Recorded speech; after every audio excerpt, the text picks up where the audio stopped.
Muslim Hujjaj on the 18th Dhul Hajj, and our beloved Prophet left this world 28th of Safar, that means 18th of Muharram, 18th of Safar, 28th of Safar, 70 days after the life of, after the Ghadir.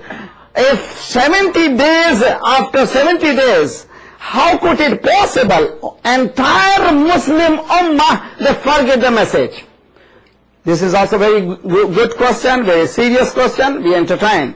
And again, we go to enter into the Holy Quran, and we ask from the Holy Quran, give us the answer. And Quran gives us the answer. Quran has challenged, come to me, I'll give you the answer. Answer is, Hazrat Musa went because of the command of Allah subhanahu wa ta'ala, وَوَعَدْنَا Musa ثَلَاثِينَ لَيْلًا وَأَتْمَمْنَاهَا بِعَشْرًا. Hazrat Musa has been asked to come to Mount Sinai for 30 days. 30 days before he goes, he appoints his brother Harun as his successor. He says, if anyone has question, please ask Harun. And whatever he says, you have to follow. If you don't follow, you will get destroyed and astray. You will going to be dull. You have to follow what Harun says. 30 days, the Ummah of Musa waited for Hazrat Musa very cautiously, but the command of Allah subhanahu wa ta'ala extended for 30 to 10 days. The 10 days is وَوَعَدْنَا Musa ثَلَاثِينَ لَيْلًا وَأَتْمَمْنَاهَا بِعَشْرًا, added to 10 days. Next 31st day, everybody asks question, oh Harun, where is Musa? Where is promise? He is right person? If he is a prophet, how could it possible? He lied. Hazrat Harun says, no, he will going to come. He will going to come. He will going to come within 10 days. An entire monotheist community became polytheist. Because of 10 days delay in the appearance of Hazrat Musa. The entire follower of Musa becomes mushrikeen, the follower of Prophet Muhammad within 70 days. That's why Prophet Muhammad said clearly, the resemblance between me and Ali is like Musa and Harun. So representation will be Ali, and if you follow him, you will never going to go astray. Salawat Ali Muhammad wa ali Muhammad.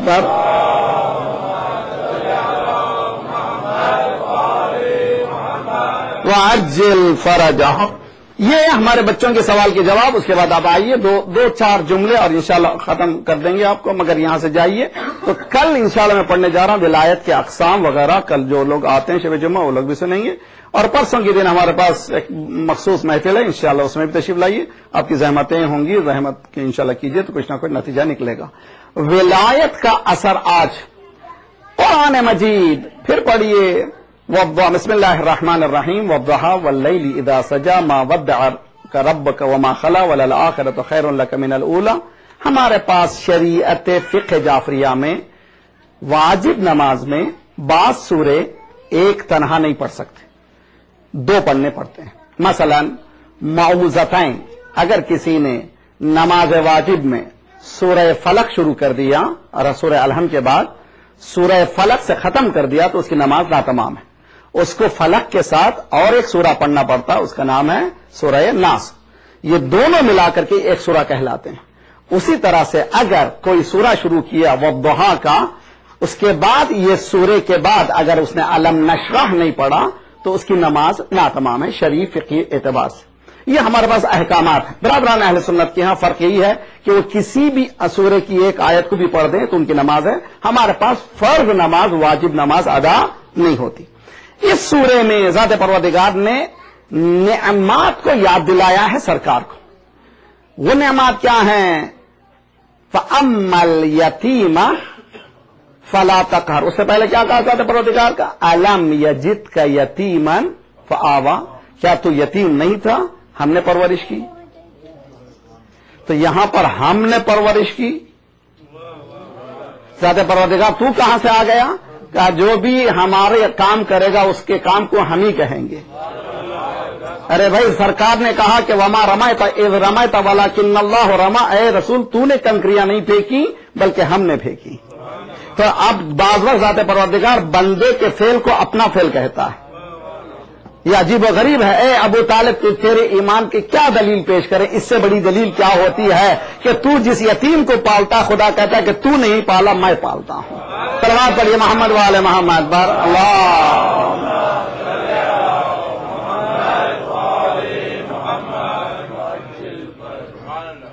وَأَمَّا الْيَتِيمَ فَلَا. اس کے بعد تم یتیم تھے ہم نے پرورش کی. الم یزد کا یتیمن فآوا ووجدک ضالن فہدی. اتنا خطرناک ہے کہ اگر میں پڑھوں تو رات بھر پریشان رہیں گے آپ. یہ اس کا نہ میں ترجمہ کر سکتا نہ اس کی شرح کر سکتا. میں اس پہ میں بحث ہی نہیں کرنا چاہتا، اس لیے کہ ہم نے تجھ کو ضال پایا تو ہم نے تیری رہنمائی کی. وہ وہی اگر خدا نخواستہ اگر کوئی مسلمان پوچھے غیر المغضوب علیہم ولا الضالین تو روزانہ مسلمان کہے. اور سرکار کو اگر کوئی اسی لیے قرآن اگر ایک تھوڑا سا لیں گے تو نتیجہ ہی پہنچے گا. دوسری آیتیں پڑھیے. قرآن کہتا ہے کہ وما ضل صاحبکم وما غوا. تمہارا کبھی صاحب رسول کبھی وہ گمراہ نہیں ہوا، کبھی وہ اپنے راستے سے ہٹا نہیں. الم یجدک یتیما فآوا ووجدک ضالا فہدی ووجدک عائلا فاغنی. ہم نے تجھ کو عائل پایا نے بہت سے بچے والے پایا. اب لیجیے پوری تاریخ اٹھا کر کے دیکھیے. سرکار کا تو ایک ہی بیٹی تھی اور زیادہ سے زیادہ ایڈ کر لیں تو دو تین اور جو ملا لیتے ہیں مسلمان، اس سے زیادہ تو چار نہیں. تو یہ عائل کون ہے؟ تو معلوم ہے یہاں پر اشارہ سرکار نہیں کوئی اور بھی ہے. وَوَجَدَكَ عَائِلًا فَأَغْنَى. اس کے بعد قرآن کہتا فَأَمَّا الْيَتِيمَ فَلَا تَقْهَرْ. چونکہ تو یتیم کا ہم نے پرورش کی، اب تیرے سامنے یتیم آیا تو اس کو دھتکارو نہیں. وَأَمَّا بِنِعْمَةِ رَبِّكَ فَحَدِّثْ. اپنی پروردگار کی نعمتوں کا تو تذکرہ کر. یہیں پر میری بحث ہے. یہ کون سی نعمت ہے جس کا تذکرہ کرنا؟ وہ کون سی نعمت ہے جس کو ذات پروردگار کہہ رہے کہ اس کا تذکرہ کر؟ وہ کون سی نعمت ہے؟ ابو حنیفہ مسلمانوں کے اماموں سے ایک امام ہیں. وہ چھٹے امام کے سامنے بیٹھے ہوئے تھے. ایک آیت کی تلاوت شروع ہوئی، ایک سورہ کی. بسم اللہ الرحمن الرحیم. الہاکم التکاثر حتی زرتم المقابر کلا سوف تعلمون ثم کلا سوف تعلمون کلا لو تعلمون علم الیقین لترؤن الجحیم ثم لتسألن یومئذ عن النعیم.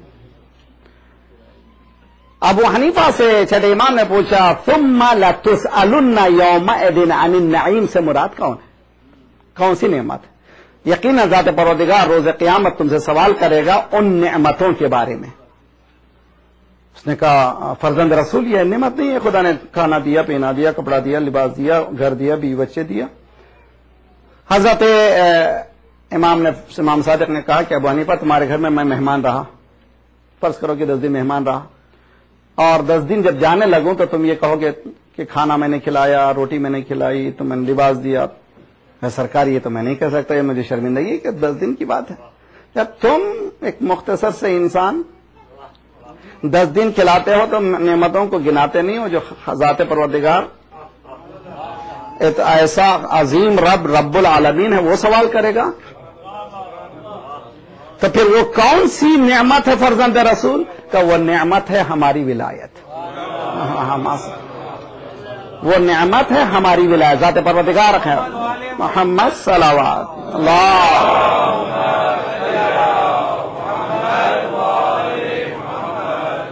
وقفوہم انہم مسئولون. روکو، ان سے کچھ پوچھنا ہے. کیا پوچھا ہے؟ انہم مسئولون عن الولایت علی ابن ابی طالب. اللہم صل علی محمد وعجل فرجہ. اسی نعمت کی طرف اشارہ ہے. روزانہ نماز میں ہم سب کہتے ہیں بسم اللہ الرحمن الرحیم اہدنا الصراط پروردگار صراط مستقیم کی ہدایت فرما. فوراً کہتے ہیں صراط الذین انعمت علیہم، ان لوگوں کا راستہ جن پر تیری نعمتیں نازل ہوئی. یہ کیا نعمت ہے جن پہ نازل ہوئی؟ اسی راستے پہ چلنا ہے.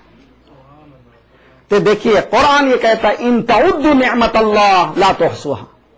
اگر تم اللہ کی نعمتوں کو گننا شروع کرو تم گن نہیں سکوگے. اور نعمت ہو ظاہرن و باطنا. قرآن نے کہا دو طرح کی نعمت ہیں, کچھ ظاہر نعمتیں ہیں کچھ باطن نعمتیں ہیں. کس کنی نعمتوں کو تم گن نہیں سکتے, کوئی بھی خواہ ظاہر ہو یا باطن. خود انسان کا وجود اس کے ظاہر کی نعمتوں کو بھی وہ نہیں پہچان سکتا اور نہ ہی باطن کو پہچان سکتا. صرف ایک آنکھ کو سمجھ لے انسان, اس کی معراج ہے. آج تک اتنی ترقی کرنے کے بعد بھی انسان پھر مجبور ہے اس آنکھ کے رگوں کو پہچاننے کے لیے, مجبور ہے, بہت نہیں پہچان سکتا. ذات پروردگار نے نعمتیں جو بہت سی دی ہیں, خدا کہہ رہا ہے کہ تم نعمتوں کا ہمارا تذکرہ کرو. اور وہ نعمتیں کون سی ہیں کہ بہت زیادہ ہیں, ایسی ہیں کہ تم گننا بھی شروع کرو تم شمار نہیں کر سکو گے. اب آئیے, نعمتیں بعض کم ہیں بعض زیادہ ہیں, اور جو کم ہیں وہ بھی زیادہ ہیں جس کے پاس معرفت ہو. توجہ کا طالب ہوں. آپ کے پاس ایک انگوٹھی لگی ہوئی تھی, آپ نے پہنا ہوا تھا, میں نے پوچھا کیا قیمت ہے اس کی؟ مولانا اس کی قیمت مت پوچھیے. میں نے کہا کیا بات ہے, $2000 کہہ لیجئے. کہ مولانا اس کی قیمت پرائز لیس ہے. کہ کیوں پرائز لیس ہے؟ کہ اس لیے پرائز لیس ہے کہ آئی کس کے پاس آپ کو معلوم نہیں ہے, یہ میرے والد کا تحفہ ہے, یہ میرے لیے پرائز لیس ہے. تو معلوم ہے انسان جس سے لیتا ہے اس کو اگر بزرگ سمجھتا ہے, اس نعمت کو جو چھوٹی ہے چھوٹی نہیں سمجھتا بلکہ اس نعمت کو بہت بزرگ سمجھتا ہے. اسی لیے معصوم کی حدیث میں ہے کہ ذات پروردگار سے جو نعمت اگر چھوٹی بھی ملے تو کبھی چھوٹی نہ سمجھو, یہ دیکھو کہ دینے والا کتنا بزرگ ہے. تو نعمت چھوٹی بھی ہے, نعمت بڑی بھی ہے, نعمت ظاہر بھی ہے, نعمت باطن بھی ہے. وہ کون سی نعمت ہے جو مکمل نعمت دیگر ہے؟ یعنی نعمتیں بہت سی نعمتیں ہیں جن کا تذکرہ کر ہی نہیں سکتے, جن کی لسٹ بنا ہی نہیں سکتے, لیکن ایک ایسی نعمت ہے جو پوری مکمل کر کے پیش کی جاتی ہے. وہ کون سی نعمت کا تذکرہ ذات پروردگار کہہ رہا ہے کہ فَأَمَّا بِنِعْمَتِ رَبِّكَ فَحَدِّثْ. وہ نعمتیں کون سی ہے؟ اليوم اکملت لکم دینکم واتممت علیکم نعمتی. تمام